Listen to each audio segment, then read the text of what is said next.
आप लोगों का स्वागत है हमारे सक्सेस पॉइंट के यूट्यूब चैनल पे।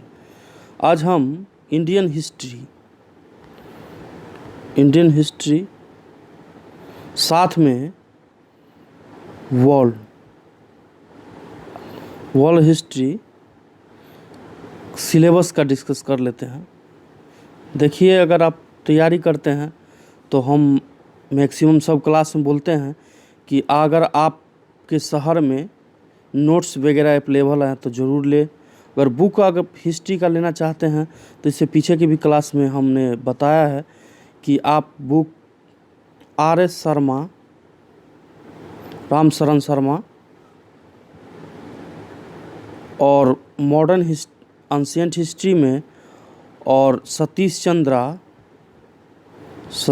चंद्र मेडाइवल हिस्ट्री में और मॉडर्न हिस्ट्री में बिपिन चंद्र का बुक आप ले सकते हैं। ठीक है, बिपिन चंद्र का बुक या स्पेक्ट्रम, ठीक है, ये बुक का सहायता ले सकते हैं। या अगर आपके पास समय है तो आप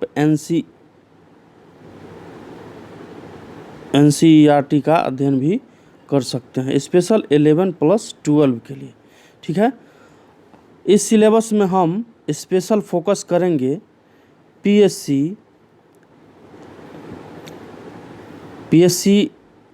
या इसको PCS भी बोलते हैं कभी कभी।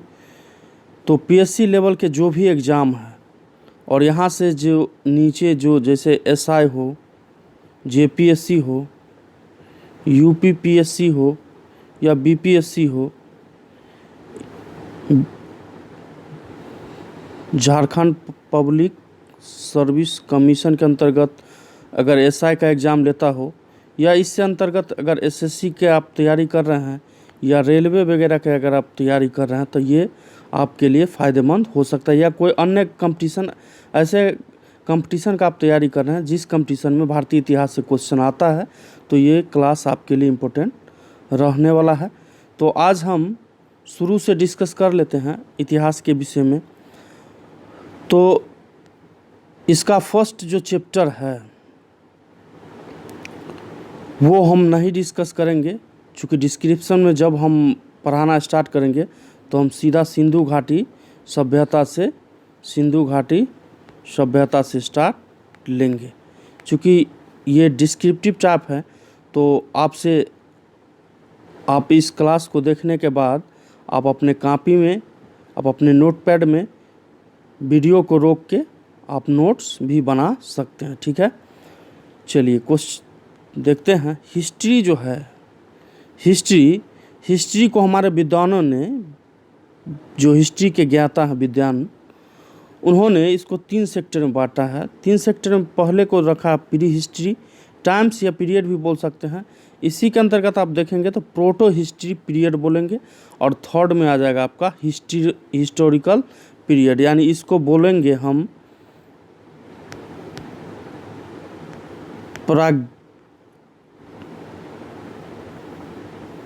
प्रागैतिहासिक काल। ठीक है, फर्स्ट को, इसको प्रोटो हिस्ट्री को आध ऐतिहासिक बोलेंगे, आध ऐतिहासिक काल, और हिस्ट्री को ऐतिहासिक काल। आप प्री हिस्ट्री किसको बोलेंगे तो इसका लिखित साक्ष्य उपलब्ध नहीं है। क्लियर हो गया? प्रागैतिहासिक काल, लिखित साक्ष्य उपलब्ध नहीं है। इसमें लिखित उपलब्ध है लेकिन उसको पढ़ा नहीं जा सका है। इसको प्रोटो हिस्ट्री के अंतर्गत रखा जाएगा, आध ऐतिहासिक काल के अंतर्गत। ठीक है, और हिस्ट्री काल में आप जानते हैं कि पुरातात्विक और साहित्यिक,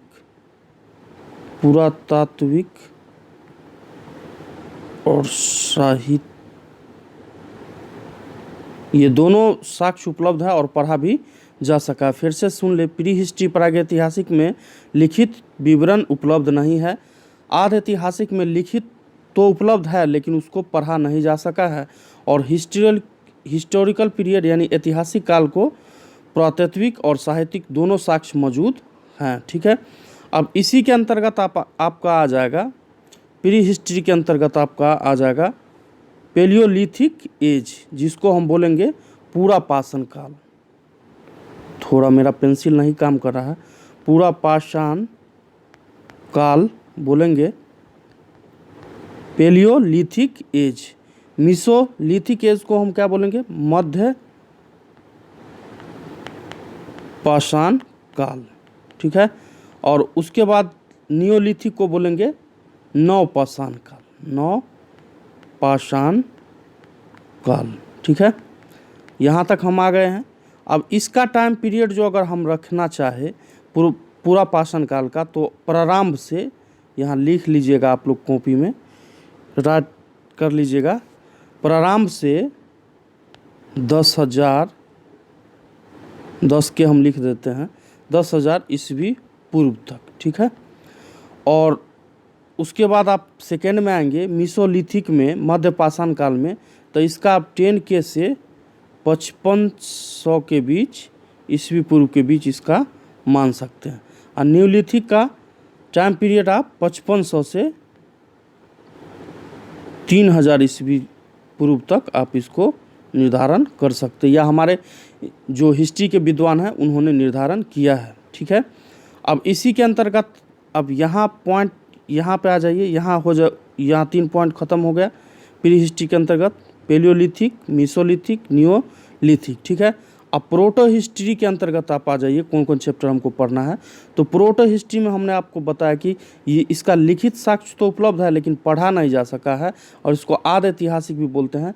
तो सर इसके अंतर्गत हम लोग चैप्टर जो पढ़ेंगे वो होगा इंडस वैली सिविलाइजेशन, जिसको सिंधु घाटी सभ्यता भी बोलते हैं, सिंधु घाटी सभ्यता बोलते हैं, या हड़प्पा सभ्यता बोलते हैं। और इसके बाद हम इसी के अंतर्गत प्रोटो हिस्ट्री के अंतर्गत जानेंगे वैदिक सिविलाइजेशन के टॉपिक के बारे में। जब तक सिंधु घाटी सभ्यता का ज्ञान हम लोगों को नहीं था, तब तक हम लोग मानते थे कि हिस्ट्री वैदिक काल से ही स्टार्ट हुआ है। लेकिन जब सिंधु घाटी सभ्यता का पता चला, तो फर्स्ट चैप्टर इतिहास का आ गया सिंधु घाटी सभ्यता, और ये वैदिक सिविलाइजेशन जो है वो सेकेंड चैप्टर में आ जाएगा, ठीक है। चलिए, इतना ख़त्म हो गया। सेकेंड चैप्टर आ गया, आप आ जाइए हिस्टोरिकल पीरियड के अंतर्गत, ठीक है। हिस्टोरिकल एक मिनट। तो प्रोटो हिस्ट्री पीरियड के अंतर्गत हमने देखा इंडस वैली सिविलाइजेशन और वैदिक सिविलाइजेशन। और वैदिक सिविलाइजेशन के अंतर्गत हम लोग 2 इम्पोर्टेंट टॉपिक जो है उसको कवर कर लेंगे, ऋग्वैदिक पीरियड और इसके अंतर्गत उत्तर वैदिक पीरियड, ठीक है। तो इसके अंतर्गत वैदिक सिविलाइजेशन के अंतर्गत 2 इम्पोर्टेंट टॉपिक आ जाएगा, ऋग्वैदिक और उत्तर वैदिक। उसके बाद यहाँ टॉपिक को अब हम ख़त्म कर रहे हैं। अब यहाँ से आप आ जाइए, आप जब अपने नोट पैड में लिखेंगे तो आप सही से इसका बना लेंगे। अब हिस्टोरिकल पीरियड में 4 पॉइंट में आ जाइए समझने के लिए। इसको हम लेते हैं ancient history, medieval history, modern history और मॉडर्न वर्ल्ड हिस्ट्री के नाम अंतर्गत। अब एंशिएंट में कौन कौन टॉपिक है, चूँकि इससे पीछे हमने बोला कि इंडस वैली पढ़ना है, उसके बाद वैदिक सिविलाइजेशन पढ़ना है, और उसके बाद आ जाइए महाजनपद पढ़ना है एंशिएंट हिस्ट्री में। और उसके बाद मगध एम्पायर के बारे में जानेंगे, उसके बाद मौर्य एम्पायर के बारे में जानेंगे, फिर गुप्ता के बारे में जानेंगे, फिर हर्षवर्धन के बारे में जानेंगे, ठीक है। और इसी के बीच में मौर्योत्तर के बारे में भी हम जान लेंगे। अब आ जाइए मेडाइवल हिस्ट्री, इसमें आपको कम पता चल रहा होगा। मेडाइवल हिस्ट्री में हम जानेंगे प्री मेडाइवल और इंडिया, और उसके बाद पोस्ट मेडाइवल हिस्ट्री, ठीक है। इसके अंतर्गत नॉर्थ में हम देख लेंगे कि राजपूत, पाल, गुज्जर, प्रतिहार नॉर्थ साइड में, और दक्कन के क्षेत्र में इसके अंतर्गत हम अध्ययन करेंगे चालुक्य, पल्लव, राष्ट्रकूट, ठीक है।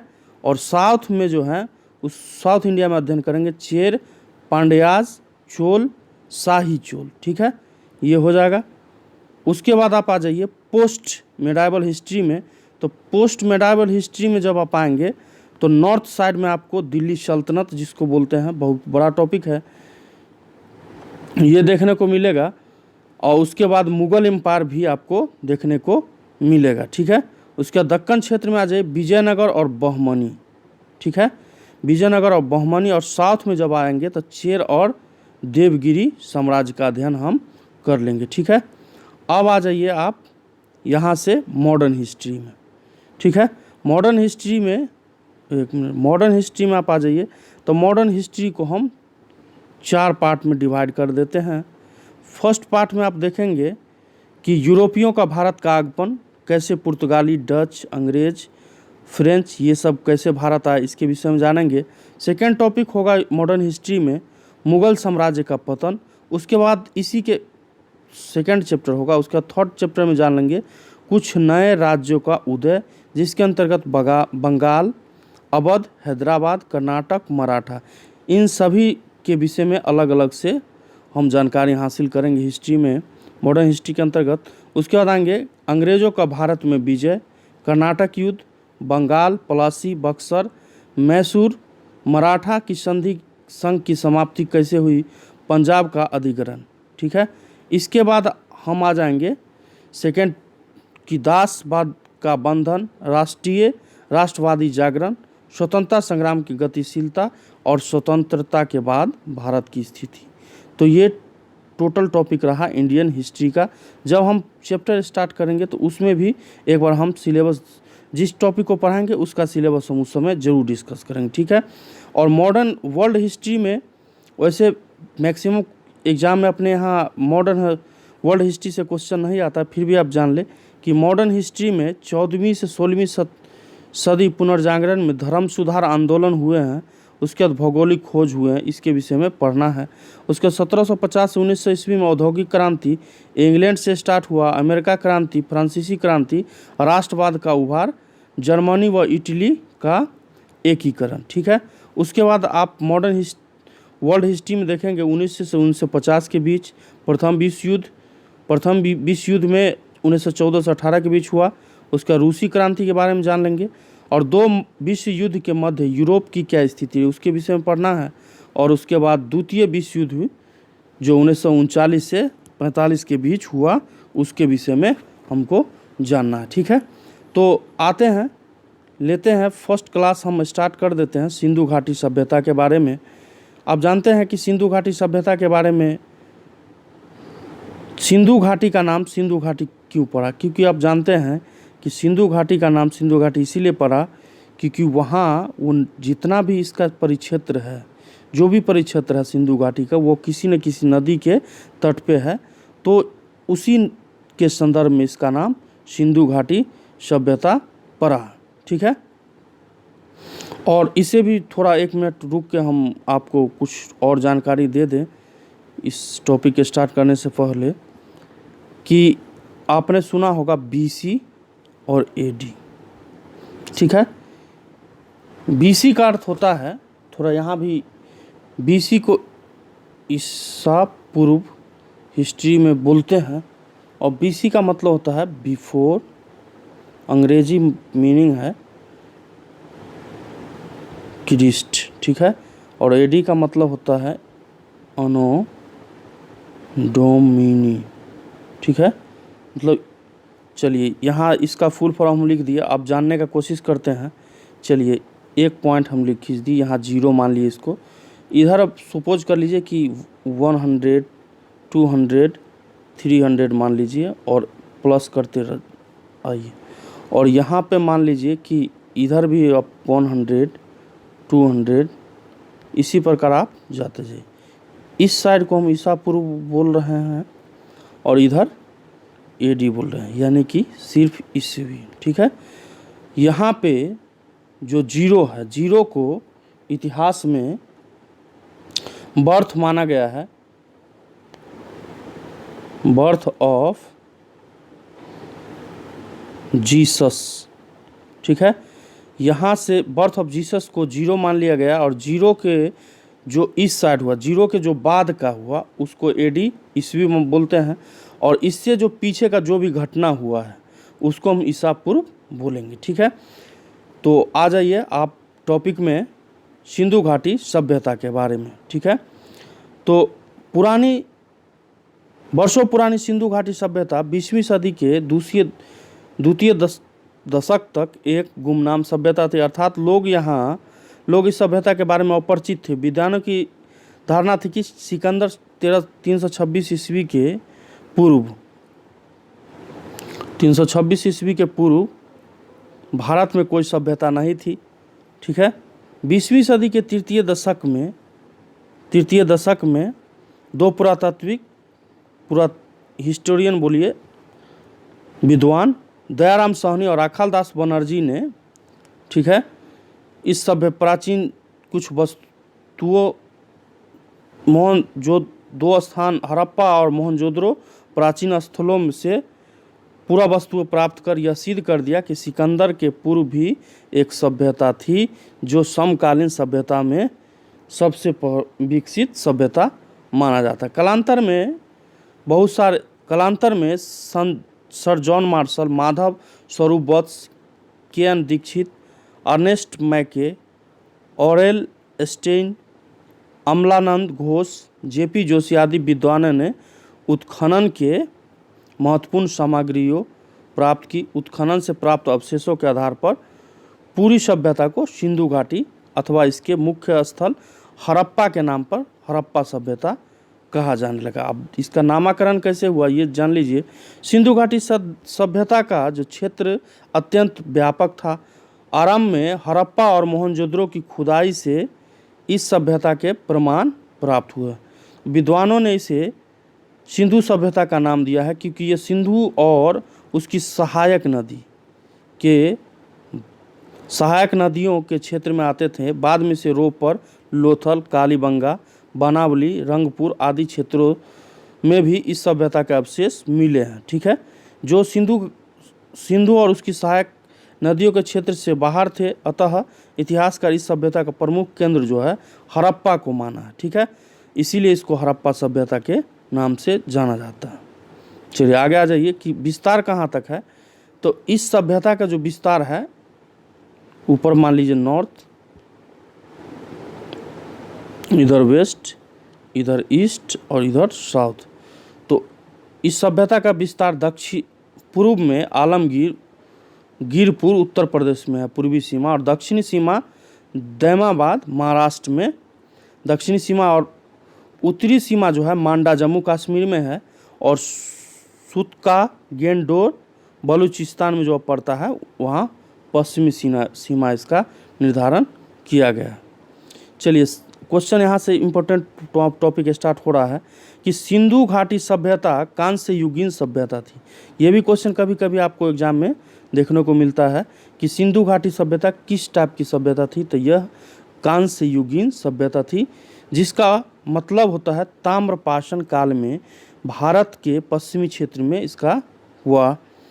इसका विस्तार भारत के अलावा पाकिस्तान और अफगानिस्तान के कुछ क्षेत्रों में भी है। जैसा कि आप जानते हैं कि सपोज कर लीजिए कि इंडिया का ये परिक्षेत्र मान लीजिए ऐसे, तो इस क्षेत्र जो है ये क्षेत्र अब पाकिस्तान और अफगानिस्तान के नाम से जानते हैं, और इस साइड जो है अपना इंडिया होगा ये।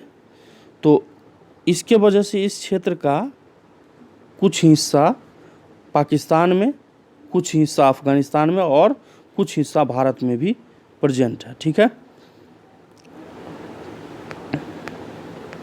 चलिए यहाँ से टॉपिक लेना स्टार्ट कीजिए कि सिंधु सभ्यता का भौगोलिक विस्तार उत्तर में मांडा जम्मू से लेकर दक्षिण में नर्मदा नदी के मुहाने तक, और पश्चिम में सुतकागेंडोर से लेकर पूर्वी में आलमगीरपुर मेरठ जो कि उत्तर प्रदेश में था। वह उत्तर से दक्षिण के और करीब 1100 किलोमीटर तथा पूर्व से जो पश्चिम है वो अप्रॉक्स 1600 किलोमीटर में फैली हुई थी। अभी तक उत्खनन तथा अनुसंधान द्वारा करीब 2800 स्थल प्राप्त किए जा चुके हैं। ठीक है, चलिए यहाँ से भी कभी कभी क्वेश्चन आया है। सिंधु घाटी सभ्यता अपने त्रिभुजाकार स्वरूप में थी, जिसका क्षेत्रफल लगभग 13 लाख स्क्वायर किलोमीटर बोल सकते हैं कि लगभग 13 लाख वर्ग किलोमीटर था। चलिए आगे देख लीजिए। सर्वप्रथम चार्ल्स मैसन ने 1826 में सिंधु सभ्यता का पता लगाया, जिसका सर्वप्रथम वर्णन उन्होंने 1842 के प्रकाशित पुस्तक में मिलता है। उसके बाद 1921 में भारतीय पुरातात्विक सर्वेक्षण विभाग के तत्कालीन अध्यक्ष, देखिए यहाँ से भी कभी कभी क्वेश्चन आपको देखने को मिल जाएगा कि उस समय प्रभारी कौन थे। तत्कालीन अध्यक्ष जो थे सर जॉन मार्शल के नेतृत्व में पुरातत्वविद दयाराम साहनी ने उत्खनन कर प्रमुख नगर हड़प्पा का पता लगाया। सर्वप्रथम हड़प्पा स्थल की खोज के कारण इसका नाम हड़प्पा रखा गया। यहाँ से भी क्वेश्चन बन सकता है कि सर्वप्रथम हड़प्पा का पता लगाया, इसीलिए इसका नाम ही उन्होंने हड़प्पा सभ्यता रख दिया। ठीक है, चलिए कुछ आगे देख लीजिए। टॉपिक पॉइंट आगे। सर जॉन मार्शल के दिशा निर्देश में ही राखल दास बनर्जी द्वारा सिंधु घाटी सभ्यता के स्थान मोहनजोदड़ो की खोज 1922 में उनके द्वारा की गई। ठीक है, चलिए इसका निर्धारण कैसे किया गया, ये भी क्वेश्चन आपको एग्जाम में देखने को प्रीवियस ईयर में मिला है। अगर आप क्लास देखते हैं, अगर आप नोट बना लेते हैं वीडियो रोक के, तो हम आशा करते हैं कि कोई भी एग्ज़ाम पीएससी लेवल तक अगर आप तैयारी करते हैं तो आशा करते हैं कि कोई भी एग्ज़ाम जो वन डे या ऑब्जेक्टिव टाइप जो एग्ज़ाम कंडक्ट कराता, उसका एक भी प्रश्न छूटने का संभावना बहुत कम जाता है। ठीक है, तो आशा करते हैं कि आपको पसंद आ रहा होगा, और पसंद आता है तो सपोर्ट ज़रूर करें। ठीक है, चलिए कार्बन, रेडियो कार्बन C14 बोलते हैं, जैसी नवीन विश्लेषण पद्धति के द्वारा हड़प्पा सभ्यता का काल जो है निर्धारण किया गया है। तो काल इसका निर्धारण किया गया है 2500 ईस्वी पूर्व से 1750 तक, लेकिन एनसीईआरटी कभी कभी 2350 भी इसको मानता है। ठीक है, 2350 ईस्वी से 1750 के बीच एनसीईआरटी मानता है। यहाँ भी आप याद रखें कि इस C14 मेथड के द्वारा, विश्लेषण पद्धति के द्वारा इस सभ्यता का जो काल है वो निर्धारण किया गया 2500 ईस्वी पूर्व से 1700 ईस्वी पूर्व माना गया है, और यह सभ्यता 400-500 वर्षों तक विद्यमान रही होगी। और इस सभ्यता 2200 ईस्वी पूर्व से 2000 ईस्वी पूर्व के मध्य तक यह अपनी परिपक्व अवस्था में था। नवीन शोध के अनुसार यह सभ्यता लगभग 8000 साल पुरानी है। ठीक है, चलिए आगे पॉइंट देख लीजिए। सिंधु सभ्यता के निर्माताओं के निर्धारण का महत्वपूर्ण स्रोत जो है उत्खनन से प्राप्त मानव कंकाल, सबसे अधिक कंकाल मोहनजोदड़ो से प्राप्त हुए हैं। इसके परीक्षण में यह निर्धारण हुआ कि सिंधु सभ्यता में 4 प्रजातियां निवास करती थी। 4 टाइप का जो प्रजाति है वो निवास करते थे। भूमध्य सागरीय, प्रोटो ऑस्ट्रेलोइड, अल्फाइड और मंगलोइड। ठीक है, सबसे ज़्यादा भूमध्य सागरीय प्रजाति के लोग सिंधु सभ्यता में निवास किया करते थे। ठीक है, नगर नियोजन की कैसी पद्धति थी, इसके विषय में चलिए आज जान लेते हैं कि सिंधु सभ्यता एक नगरीय सभ्यता थी। यहाँ से भी क्वेश्चन प्रीवियस ईयर में पूछ चुका है कि सिंधु किस टाइप की सभ्यता है, तो एक उत्तम किस्म के नगरीय सभ्यता थी। ये क्वेश्चन आ चुका है। अगर बीपीएससी आप देते हैं या जेपीएससी देते हैं तो प्रीवियस ईयर में इस टाइप का क्वेश्चन आपको देखने को मिला है, जिसका चलिए आगे जानते हैं। जिसका ज्ञान इसके पुरातात्विक अवशेषों तथा अनुसंधानों से होता है। इसकी सबसे बड़ी विशेषता थी पर्यावरण के अनुकूल इसका उद्भव, नगर नियोजन तथा जल निकास की जो प्रणाली थी। ठीक है, सड़कें एक दूसरे को समकोण पे काटती थी। समकोण कुछ इस ढंग से बोल सकते हैं। सड़कें एक दूसरे को समकोण पे काटती थी। लगभग सभी नगर की 2 भागों में विभक्त थी। जो जितना भी नगर सभ्यता में मिला है वो 2 भागों में विभक्त थी। प्रथम भाग में ऊंचे दुर्ग निर्मित हुआ करते थे। इसमें शासक वर्ग के जो लोग हैं वो निवास किया करते थे। ठीक है, चलिए आगे देखते हैं। थोड़ा और बड़ा बड़ा कर देते जिससे आपको क्लास देखने में प्रॉब्लम ना हो।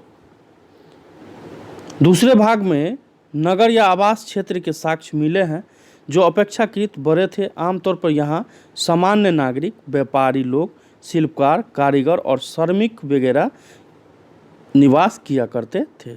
सड़कों के किनारे जो है नलियों के ऊपर ढकी होती थी। मतलब अगर अभी के मॉडर्न युग में जैसे सड़क है और सड़क के किनारे नाली बना हुआ, उसके ऊपर जो ढक्कन है उस टाइप से ढका रहता था और घरों का गंदा पानी इन्हीं नालियों से होता हुआ नगर के मुख्य नाली में गिरता था। ठीक है, चलिए हड़प्पा सभ्यता, मोहनजोदड़ो और कालीबंगा की नगर योजना लगभग एक समान पाई गई है और कालीबंगा, रंगपुर को छोड़कर सभी में पक्की ईंटों का प्रयोग हुआ है बिल्डिंग वगैरह, नाला वगैरह बनाने के लिए। ठीक है, चलिए आमतौर पर प्रत्येक घर में एक आंगन, एक रसोई घर और एक स्नानागार, अधिकांश घरों में कुओं के अवशेष भी प्राप्त हुए हैं। ठीक है, आप जब क्लास देख रहे हैं तो आप वीडियो को रोक के आप नोट जरूर बना लें। ठीक है, बड़े बड़े भवन हड़प्पा एवं मोहनजोदड़ो की विशेषता बतलाते हैं।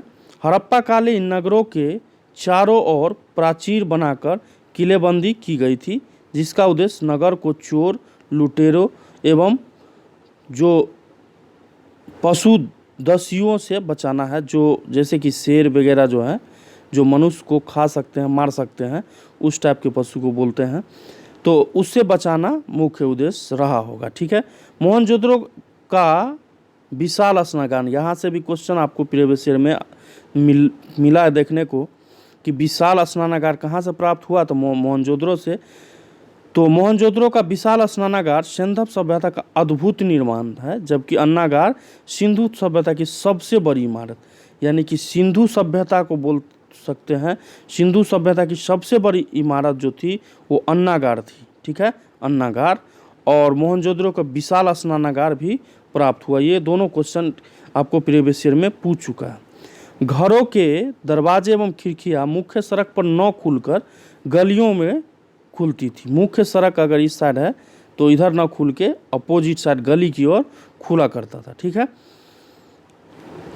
लेकिन लोथल इसका अपवाद है। इसके दरवाजे एवं खिड़कियां मुख्य सड़क की ओर खुलती थी। देखिए यहाँ से भी क्वेश्चन संभावना है बनने का कि लोथल कौन ऐसा शहर है जहाँ का दरवाज़ा एवं खिड़कियाँ जो है मुख्य सड़क की ओर खुलती थी, तो लोथल हो जाएगा। और अन्य जो शहर है उसका जो दरवाज़ा है मुख्य सड़क के अपोजिट, मतलब गली में खुलता था और मुख्य सड़क घूम के आना पड़ता था। ठीक है, यद्यपि मकान बनाने के कई प्रकार के ईंटों का प्रयोग हुआ है, जिसमें जो ईंट का रेशियो है वो 4:2:1 है। लंबाई, चौड़ाई, मोटाई के अनुपात में आकार की ईंटें जो है बहुत ज़्यादा प्रचलित रही थी उस समय। देखिए सिंधु घाटी सभ्यता के प्रमुख जो स्थल हैं, कौन कौन स्थल है उसका डिस्कस अब हम करते हैं। हड़प्पा एक नंबर स्थान पे लेते हैं। चलिए हड़प्पा के विषय में जान लेते हैं। सिंधु घाटी के सभ्यता के अवशेषों की खोज सर्वप्रथम 1921 में हड़प्पा में की गई। हड़प्पा में वर्तमान में रावी के बाएं तट पर पाकिस्तान के पंजाब प्रांत के मोंटगोमरी जिले में स्थित है। यहाँ से भी क्वेश्चन है कि हड़प्पा किस नदी के किनारे हैं, तो रावी नदी। और यहाँ से भी क्वेश्चन आपको देखने को मिला एग्जाम में कि किस जिले में, तो मोंटगोमरी जिला जो अभी पाकिस्तान में पड़ता है। ठीक है, चलिए स्टुअर्ट पिगट ने इसे अर्ध औद्योगिक नगर भी कहा है। यहाँ के निवासियों का एक बड़ा भाग व्यापार, तकनीकी उत्पाद और धर्म के कार्यों में संलग्न हुआ करते थे। उन्होंने हड़प्पा और मोहनजोदड़ो को एक विस्तृत साम्राज्य की जुड़वा राजधानी कहा था। ठीक है, चलिए नगर की रक्षा के लिए पश्चिम की ओर इस टाइप से आप देख लीजिए, प्लस करके नॉर्थ, साउथ, ईस्ट, वेस्ट, तो पश्चिम की ओर दुर्ग का निर्माण किया गया था इस साइड। यह दुर्ग उत्तर से दक्षिण की ओर 145 कुछ इस ढंग से ऐसे मान सकते हो, उत्तर से दक्षिण की ओर ऐसे उत्तर से दक्षिण की ओर 415 मीटर लंबा तथा पूर्व से पश्चिम की ओर 195 मीटर चौड़ा था। जिस टीले पर यह दुर्ग बना हुआ था उसे व्हीलर ने माउंट ए बी की संज्ञा प्रदान की है। ठीक है, चलिए मोहनजोदड़ो के विषय में जान लीजिए। इसका सिंधी भाषा में अर्थ होता है मृतकों का टीला। यहाँ से भी पीपीएससी जेपीएससी क्वेश्चन बना चुका है, और अदर भी अगर आप एसआई वगैरह या रेलवे या एसएससी का तैयारी करते तो यहाँ से क्वेश्चन बना है। आप प्रीवियस ईयर में देख लेंगे, या अगर प्रीवियस ईयर आपके पास है तो वहाँ से क्वेश्चन मिलाएंगे कि मृतकों का टीला किसे कहा जाता है, तो मोहनजोदड़ो को। ठीक है, ये ऐसा क्वेश्चन बना है।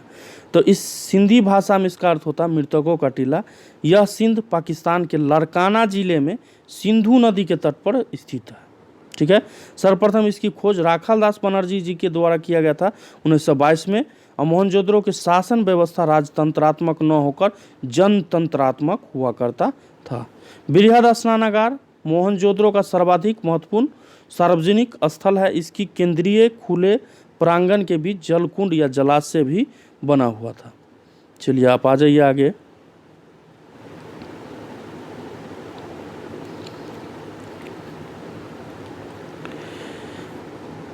तांबे और टीन को मिलाकर हड़प्पावासी, अगला पॉइंट देख लीजिए। तांबे और टीन को मिलाकर हड़प्पावासी कांसे का निर्माण किया करते थे। मोहनजोदड़ो से कांसे की एक नर्तकी, यहाँ से भी क्वेश्चन बना चुका है एग्जाम में। मोहनजोदड़ो से कांसे की एक नर्तकी की मूर्ति पाई गई है जो द्रवी मोम विधि लॉस्ट वैक्स मेथड से बनी हुई है। ठीक है, चौहुंदरो के विषय में जान लीजिए। यह सेंधव नगर मोहनजोदड़ो से 130 किलोमीटर अपेक्ष दक्षिण पूर्व सिंध प्रांत पाकिस्तान में ही है स्थित है। इसकी सर्वप्रथम को 1934 में एन गोपाल मजूमदार जी के द्वारा किया गया था, और 1935 में अर्नेस्ट मैके द्वारा यह उत्खनन करवाया गया था। ठीक है, चौहुंदरो एकमात्र पूरा स्थल है जहां वक्राकार ईंट मिली है।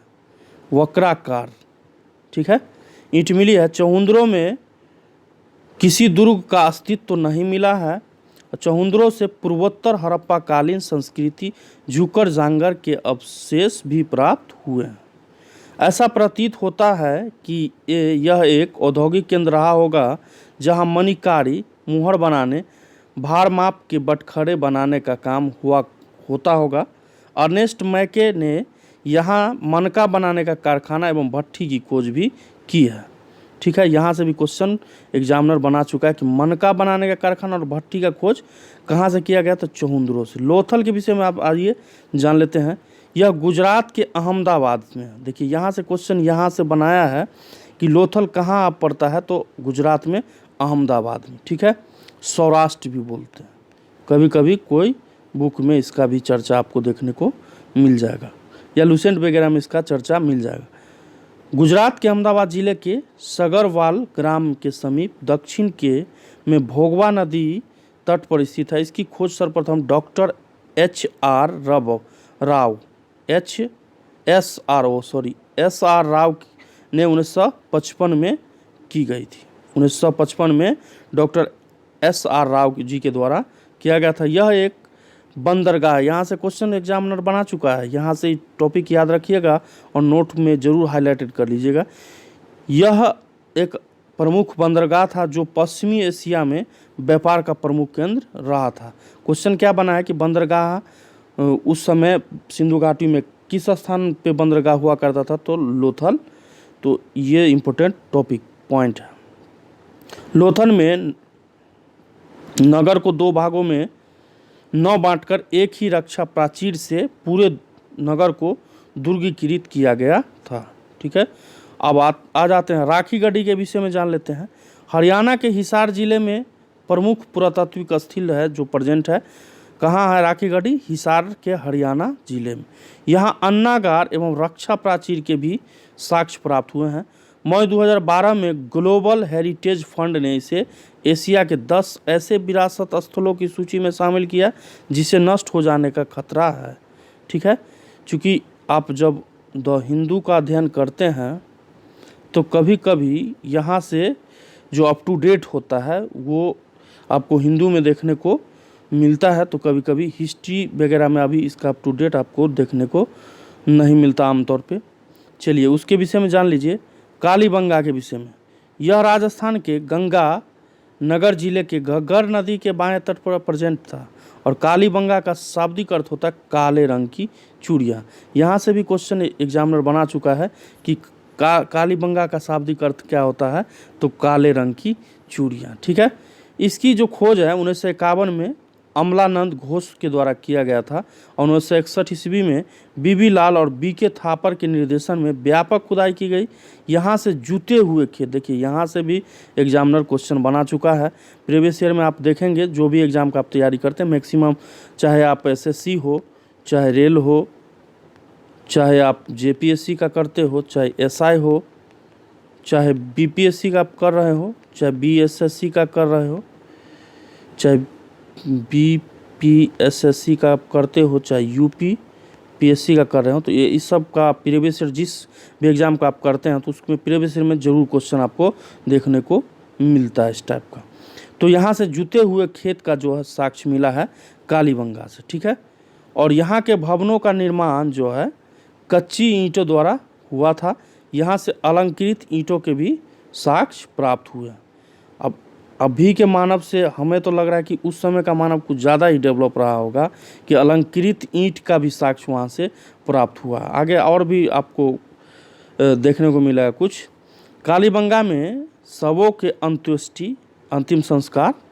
ठीक है, एक मिनट मेरा पेंसिल काम करना छोड़ दिया है।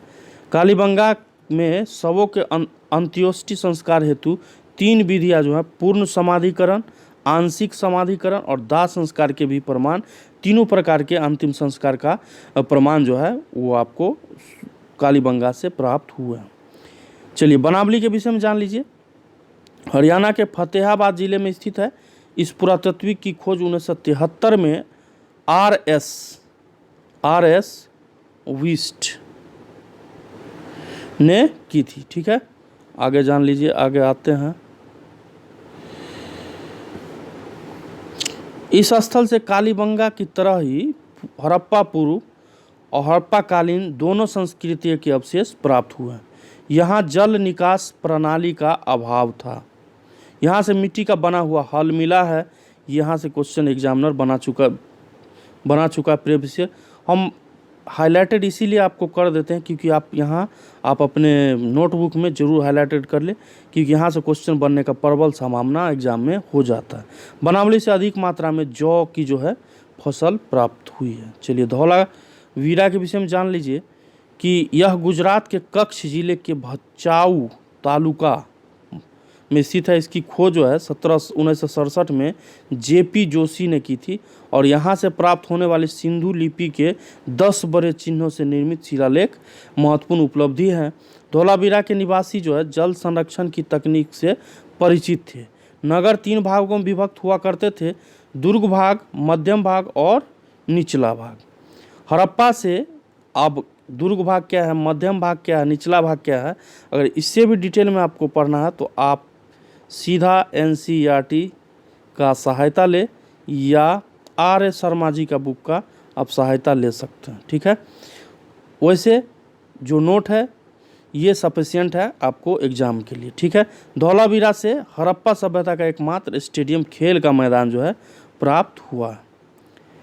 चलिए कहाँ से क्या क्या प्राप्त हुआ है उसके विषय में थोड़ा हम शॉर्ट में जान ले कि हड़प्पा सब से क्या क्या हमें प्राप्त हुआ। कब्रिस्तान R37, समाधान पेटिका, शंख का बना बैल, स्त्री के गर्भ से निकला हुआ पौधा, उर्वरता की देवी बोलते हैं, गेहूं और जौ के दाने, अन्नागार, स्वास्तिक एवं चक्र के साक्ष्य, सीपी का पैमाना इत्यादि जो है वो हड़प्पा से प्राप्त हुआ है। और हम अपने क्लास को यहाँ पे स्टॉप कर रहे हैं क्योंकि 1 मिनट, क्योंकि क्लास जो है आपको 40 मिनट अप्रॉक्स हो चुका है। तो इसका डे फर्स्ट आप मान लीजिए सिंधु घाटी सभ्यता का, और डे सेकंड भी बहुत जल्द आएगा, यानी कि अगले सेशन में आज अगर ये आ गया तो कल हम इसको डाल देंगे डे सेकंड करके, और ये आपका सिंधु घाटी सभ्यता का लास्ट क्लास होगा। और आप वीडियो को रोक के आप नोट ज़रूर प्राप्त कर ले। और ये हिस्ट्री वगैरह का सिलेबस हम डिस्कस कर दिए हैं, और आपको इसका जो सेकंड क्लास है वो कल प्रोवाइड किया जाएगा। मोहनजोदड़ो वगैरह से क्या मिला, क्योंकि 40 मिनट का क्लास हो गया, बहुत डिले हो गया। ठीक है, जय हिंद, जय भारत।